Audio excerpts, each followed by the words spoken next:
Hi friends, பசங்களுக்கு school leave விட்டதுலேருந்து எங்கேயுமே கூட்டிகிட்டு போகலைங்க. அதனால் ஒரு நாள் தங்கி இருந்து சுற்றி பார்த்துட்டு வரலான்னு கூட்டிகிட்டு வந்த இடம் தாங்க கேரளா. ஏற்கனவே பூவாறு போட்டிங் போயிருந்த வீடியோ நம்மளுடைய சேனலில் பெரிய வீடியோ போட்டிருக்கேங்க. பார்க்காதவங்க அப்படி பாருங்கள். ரெண்டாவது ஜூ அண்ட் மியூசியமுக்கு தாங்க நாங்கள் வந்திருந்தோம்.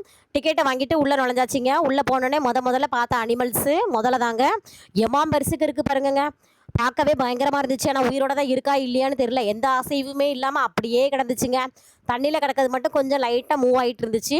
அதை பார்த்து முடிச்சுட்டு அடுத்தல பார்த்தீங்கன்னா ரொம்ப கூட்டமாக இருக்கே என்னென்னு என் பிள்ளைங்க குடுக்குன்னு ஓடி போய் பார்த்தோம்னா கரடி போயிட்டு இருக்குங்க. நான் தூரத்தில் இருக்க கரடியை தான் பார்த்தேன். அதுக்கப்புறம் பார்த்தீங்கன்னா முன்னாடி ஒரு கரடி வாக்கிங் அங்கிட்டு இங்கிட்டுமா போயிட்டு இருக்குங்க. உள்ள வேற ஒரு வாட்ச்மேன் ஆள் இருந்தாரு.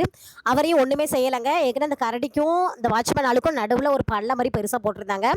அது கரடி பாஞ்சு வந்தாலும் இந்த பள்ளத்துக்குள்ளே விழுந்துருமா. அதனால் ஒரு வாட்ச்மேன் ஆள் உள்ளே நின்றாருங்க. அதோட நகத்தெல்லாம் பாருங்கங்க எம்மாம் பெருசுக்கு இருக்குது பார்த்தீங்களா. பார்க்கவே ரொம்ப சூப்பராக இருந்துச்சு. என் பசங்க ரொம்ப என்ஜாய் பண்ணி பார்த்தாங்கங்க. எதுக்குன்னா இவ்வளோ நாள் வரைக்கும் என் பிள்ளைங்க புக்கில் தாங்க இந்த இதெல்லாம் பார்த்துருந்துச்சுங்க.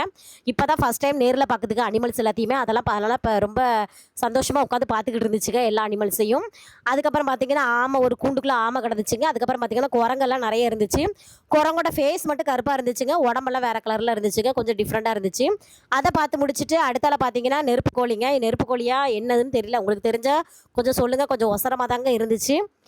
எது என்னென்ன பறவைகள்ங்கிறது கொஞ்சம் தெரியலைங்க. இதுவும் என்ன பறவைன்னு தெரியல. அன்னமா என்னன்னு தெரியலை. இது தண்ணிக்குள்ளே பாருங்கள் டால்ஃபின் மாதிரி நல்லா குதிச்சு ஓடி வருது பாருங்கள். இதுவும் என்ன அனிமல்ஸ்னு எனக்கே தெரியலைங்க. பார்க்க நல்லா சூப்பராகவும் இருந்துச்சு. கீரி பிள்ளையா என்னென்னு தெரியல. உங்களுக்கு என்னென்ன விலங்குகள்ங்கிறது தெரிஞ்சால் கமெண்ட் பாக்ஸில் கமெண்ட் பண்ணுங்கள். அதுக்கப்புறம் பார்த்தீங்கன்னா நடந்து கொஞ்சம் கால்லாம் வலிச்சிட்டு கொஞ்சம் நேரம் உட்காந்து அடுத்தடுத்த செக்ஷனாக போய் ஒவ்வொன்றா பார்த்துக்கிட்டே இருந்தாங்க. நிறைய வச்சுருந்தாங்க. பார்க்க ரொம்ப சூப்பராக இருந்துச்சுங்க. அடுத்து பார்த்தீங்கன்னா பறவைகள் ஐட்டம்லாம் நிறைய வச்சுருந்தாங்க. பஞ்சவர்ண கிளி, அதுக்கப்புறம் நம்ம நார்மலாக வீட்டில் இருக்கக்கூடிய கிளி. அதுக்கப்புறம் பார்த்தீங்கன்னா இது அடுத்தால ஒரு கரடி இருந்துச்சுங்க. இந்த கரடிக்கு பாருங்கள் உடம்புல முடியே இல்லை. அழகாக தண்ணி குடிச்சிட்டு மெதுவாக மெல்லமாக நடந்து போச்சுங்க.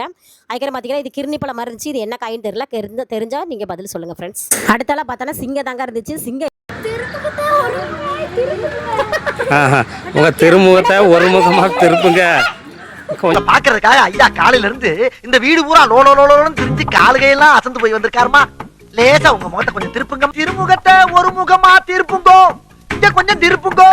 ஐயாவுக்கு காட்டுங்கோ. திருப்புங்கம்மா. தம்பி சிங்கம் முகத்தை காட்டவே இல்லைங்க. அதை என் பிள்ளைகள் கலாய்ச்சி இந்த மாதிரி பாட்டு பிடிச்சிட்டு கிடந்துச்சுங்க. அதுக்கப்புறம் பார்த்தீங்கன்னா அடுத்து நீர் யானையை தாங்க பார்த்தோம். யானையை பார்க்க கூட பயம் இல்லை போல இருக்கா. இதை பார்த்தாலும் பயமா தெரியுது. ஆமாங்க, இதை பார்க்க அவ்வளோ ஒரு பயங்கரமான இருந்துச்சு. அது சாப்பிடும் போது அதோட வாய் அசைவு அதெல்லாம் பார்த்தீங்கன்னா ரொம்ப பயங்கரமாக இருந்துச்சுங்க. உடம்புல வேற முடி இல்லையா, அதனால முழுக்குன்னு இருந்துச்சுங்க. அதுக்கப்புறம் பார்த்தீங்கன்னா நிறைய மான்கள், அதுக்கப்புறம் நெருப்பு கோழி இந்த மாதிரிலாம் நிறைய போட்டிருந்தாங்க. அதெல்லாத்தையும் பார்த்து முடிச்சுட்டு அடுத்தால ஒரு மாடு தாங்க எம்மாம்பரிசுக்கு இருக்குதுன்னு பாருங்கங்க. பாகுபலி மாடு. ஆமாங்க, இந்த மாடை பார்க்க அப்படி தாங்க இருந்துச்சு. ஒவ்வொரு ஹட்ஸும் பார்த்தீங்கன்னா பெருசுக்கு இருந்துச்சுங்க. பார்க்கவே பயங்கரமாக இருந்துச்சு. அதை பார்த்துட்டு அடுத்தால பார்த்தீங்கன்னா புளியை பார்க்க வந்தாச்சு. புளியை பார்க்கறதுக்குள்ள அது வெளியிலே வரலங்க.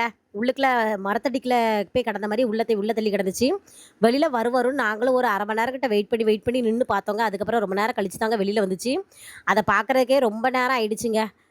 பிள்ளைங்க வந்ததுக்காக கண்டிப்பாக பார்த்துட்டு போகணுன்னு ஆசைப்பட்டுச்சுங்க. அதனால் நின்று வெயிட் பண்ணி பார்த்துட்டு தான் வந்தோம். அடுத்து பார்த்திங்கன்னா இந்த ஃப்ளவர்ஸ் இருக்கிற இடத்துக்கு வந்தாச்சுங்க. இதில் பார்த்தீங்கன்னா நிறைய ஃப்ளவர்ஸ்லாம் இருந்துச்சு. அது கூடவே பாம்பு வேற இருந்துச்சுங்க. பாருங்க நீங்களும். அண்ணா எழுதி பாரு.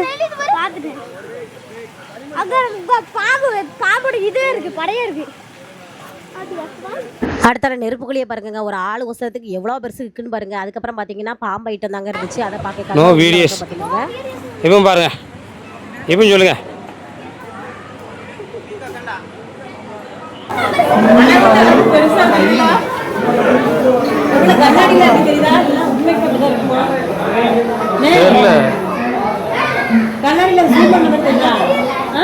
கண்ணாடியில் அவ்வளோ அவ்வளோதான் பிடிச்சா. பார்த்தீங்களா ஃப்ரெண்ட்ஸ், எம்மாந்தண்டிக்கு இருக்க அனகொண்டா கணக்குதுல்ல. அனகொண்டா ஆழ முழுங்குங்கிற மாதிரி இம்மம்பரிய பாம்பு மாதிரி இருந்துச்சு. அப்படி பார்க்கவே ரொம்ப பயங்கரமாக இருந்துச்சு. எல்லாமே கருநாகம் ராஜநாகம் அப்படி தான் போர்டு போட்டிருந்தாங்க. பார்க்கறதுக்கு ரொம்ப பயங்கரமாக இருந்துச்சுங்க. அடுத்து பார்த்தீங்கன்னா ஒரு குட்டி பாம்பா தாங்க இருந்துச்சு. ஆனா பார்த்தீங்கன்னா அது என்னது இன்னொரு என்னது அது வாய நீட்டிக்கிட்டு அப்படியே ரொம்ப இதா இருந்துகிட்டு இருந்துச்சுங்க. இன்னொரு பாம்பு பார்த்தீங்கன்னா செத்த பாம்பு மாரி கிடந்துச்சு. இது கொஞ்சம் உயிரோட இருந்துட்டு நல்லா தலையெல்லாம் நீட்டிக்கிட்டு கிடந்துச்சுங்க. பார்க்கவே பயமா இருந்துச்சு. அதுக்கப்புறம் பார்த்தீங்கன்னா அடுத்து சாரப்பாம்பு தாங்க. அடுத்த செக்ஷன்ல வந்தோன்னா சாரப்பாம்பு. அதுவும் பாருங்க மித்த பாம்பெல்லாம் அப்படியே அசையாம கிடந்துச்சு. இந்த ஒரு பாம்பு மட்டும் எம்மாம் பெருசுக்கு எவ்வளோ தூரத்துக்கு ஏறுது பாருங்க ஃப்ரெண்ட்ஸ். கால் மட்டும் அதோட வால் மட்டும் தான் கீழே இருக்குது. மீதி எல்லாமே உடம்பு எல்லாமே மேலே தள்ளி இருக்குது. அவ்வளோ தூரத்துக்கு அவ்வளோ ஒசரத்துக்கு மேலே ஏறுது பாருங்க ஃப்ரெண்ட்ஸ். வால் மட்டும் தான் தரையில் இருக்கு. இது வந்து மஞ்சச்சாரங்க. அது கூடயே சேர்ந்து நிறைய பாம்புகள்லாம் கிடந்துச்சு. ஏன்னா மித்ததெல்லாம் எதுவுமே அசைவே இல்லாமல் அப்படியே செத்த பாம்பு மாதிரியே கிடந்துச்சுங்க. அடுத்த செக்ஷனில் பார்த்தீங்கன்னா இந்த பிறகு ஊஞ்சலில் பாம்பு படுத்துருக்கிறது பாருங்க. இந்த பாம்பை பார்க்கவே ரொம்ப பெருசாக இருந்துச்சுங்க. இதுவும் நல்லா குண்டு குண்டுன்னு இருந்துச்சு. ஊஞ்சலில் ஒன்று படுத்து கிடக்கு. அதுக்கப்புறம் பார்த்தீங்கன்னா மேலே மரத்து மேலே ஒன்று படுத்து கிடந்துச்சு. அடுத்த செக்ஷன் மீன் பார்க்க வந்தாச்சுங்க. அதில் இந்த மீன் கட்டி இருந்துச்சுங்க. பிக்சர் வச்சுருந்தாங்க. அதுக்கிட்ட நின்று ஃபோட்டோ வீடியோஸ்லாம் எடுத்து முடிச்சுட்டு அடுத்தால மீனை பார்க்க வரலான்னு மீனை பார்க்க வந்தாச்சு. நிறைய கலரான மீன்கள்லாம் இருந்துச்சு. ஆனால் மீன்களுக்கு பேர் எதுவுமே தெரிலங்க. இது நட்சத்திர மீனுன்னு தெரியுது. இது மட்டும் தாங்க தெரிஞ்சிச்சு. வேறு எந்த மீனுமே தெரியல. இந்த மீனை பாருங்க. ஆரஞ்சு, பிளாக்கு, எல்லோ இந்த மாதிரி 3 கலரும் சேர்ந்து இருக்கிற மாதிரி அவ்வளோ ஒரு அழகாக இருந்துச்சுங்க. பார்க்கறதுக்கு சூப்பராக இருந்துச்சுங்க. நிறைய கலரான மீன்கள்லாம் இருந்துச்சு. பார்த்தோன்னே ரொம்ப சந்தோஷமாக இருந்துச்சு. என் பசங்க இந்த மீனை பார்த்தது தாங்க நம்ம வீட்லேயும் மீன் வளர்க்கணும்னு ஆசை வந்துடுச்சு. அம்மா எப்போம்மா நம்மளுக்கு மீன் வாங்கி கொடுப்பீங்கன்னு ஒரே கேட்டு தொல்லை பண்ண ஆரம்பிச்சிட்டாங்க. வாங்குவோண்டா வீட்டில், நீங்களாம் இப்போ சின்ன பசங்களாக இருக்கீங்க, கொஞ்சம் பெரிய பசங்களாக வந்தானே மீனை வாங்கலான்ட்டு சொல்லி இது பண்ணியிருந்தேன். இந்த மீனை பாருங்க, வாயை பாருங்கள், தண்ணி குடிக்குதா என்ன செய்யுதுன்னே தெரிலங்க. ஒரு மாதிரி வாயை பழந்துக்கிட்டு இருந்துச்சு. அடுத்து பாருங்கள் இந்த மீனை பாருங்க. மீனுக்கு வாய்க்கிட்ட ஒரு மாதிரி நீளமாக முள் மாதிரி இருந்துச்சுங்க. ஆனால் பார்க்க ரொம்ப அழகாக இருக்குது இல்லைங்க. கலர்ஃபுல்லாக சூப்பராக இருக்குது. பார்க்கவே அவ்வளோ ஒரு அழகாக இருந்துச்சு மீன். எங்களுக்கு ரொம்ப சந்தோஷமாக இருந்துச்சுங்க பார்க்குறதுக்கு. ஒவ்வொன்றும் வாயை பழந்துக்கிட்டு தண்ணியை குடிச்சிக்கிட்டு அப்படியே அங்கேயும் இங்கேயுமா நீந்திக்கிட்டு சூப்பராக இருந்துச்சு. பார்க்க ரொம்ப சந்தோஷமாக இருந்துச்சுங்க. என் பிள்ளைங்களும் நின்றுட்டு வரவே இல்லைங்க. மீனை பார்த்தது போதும், வாங்க அடுத்த இதுக்கு பார்க்க போகணுண்டா, மணி இப்போவே இவ்வளோ நேரம் ஆகிடுச்சின்னு டைமுங்க சொல்லிகிட்டே தான் இருக்கோம். பிள்ளைங்க ஆனால் வெளியிலனா வர மாட்டேங்குதுங்க. சுற்றி பார்த்ததையே சுற்றி திரும்ப பார்த்துக்கிட்டே நிற்கிதுங்க. ஆனால் வெளியில் வர மாட்டேங்குதுங்க. பார்க்க அவ்வளோ ஒரு அழகாக இருக்குது மீன்கள்லாம் பார்க்கும்போது. ஒவ்வொரு மீனும் பார்த்திங்கன்னா வித்தியாசமாக இருந்துச்சு. இந்த மீனை பாருங்க, வாய்க்கிட்ட எவ்வளவு நீளமாக, இது என்னதுன்னு தெரியல, நாக்கா செதிலா என்னதுன்னே தெரியலைங்க. இவ்வளோ நீளமாக இருக்குது. பார்க்க ரொம்ப இதாக இருந்துச்சு.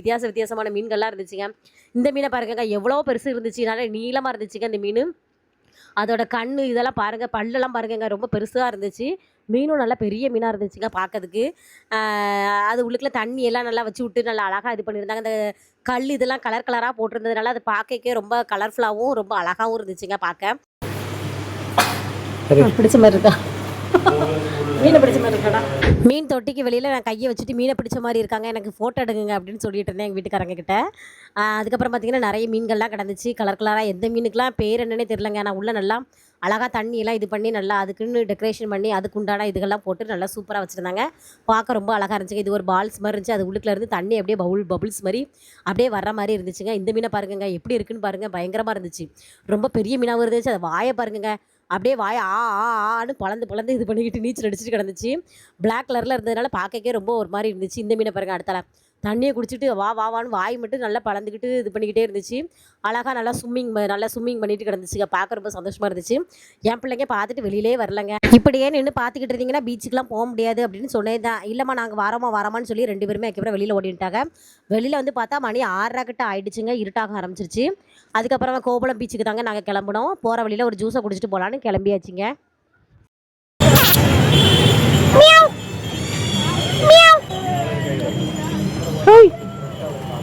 ஜூஸ் குடிக்கலான்னு வெளியில் கடையில் தாங்க வந்து உட்காந்துக்கிட்டு இருந்தோம். அப்போது இந்த பூனையும் வந்து உட்காந்துக்கிட்டு இருந்துச்சு எங்கள் பக்கத்தில். எல்லாருக்குமே நடந்து கால் கையெல்லாம் ரொம்ப வலி தாங்க முடியலைங்க, சோர்ந்து போயிட்டோங்க. அதுக்கப்புறம் பார்த்திங்கன்னா ஜூஸை வாங்கி குடிக்கலான்ட்டு பிள்ளைங்க வந்து மில்க் ஷேக் தான் வாங்கி குடித்தாங்க.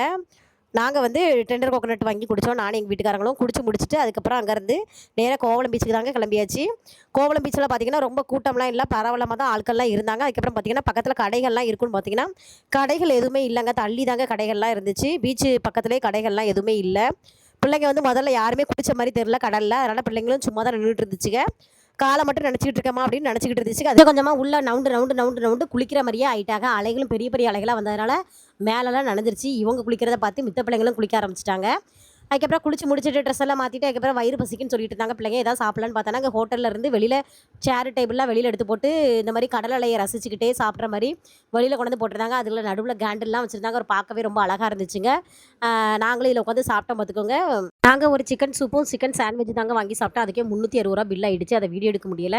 செல்லு சுவிட்ச் ஆஃப் ஆகிட்டு நாங்கள் சாப்பிட்டு அந்த கடையிலே செல்லை சார்ஜ் போட்டுட்டு உட்காந்து சாப்பிட்டுட்டு இருந்தோம். அதனால் இனிமேல் இந்த கடையில் சாப்பிட வேண்டாம், வெளியில் போய் சாப்பிட்டுக்கலாம் அப்படின்ட்டு முடிவு பண்ணியாச்சுங்க. அதுக்கப்புறம் பார்த்தீங்கன்னா திடீர்னு எங்கள் வீட்டுக்காரங்களுக்கு வேறு ஃபோன் வந்து வேலை இருக்குன்னு வந்துட்டு, அதனால் வேலைக்கு போகணும் அப்படிங்கிறனால நைட்டோட நைட்டாக நாங்கள் கிளம்பிட்டோம். தங்குற பிளான் போட்டிருந்ததை கேன்சல் பண்ணியாச்சு. நாங்களும் சாப்பிட்டுட்டு இருக்கிற வீட்டுக்கு கிளம்பியாச்சு. அனாவசிய பொருட்கள் எதுவும் வாங்கலை. எதுக்குன்னா அலிஸ் நல்ல பிள்ளை.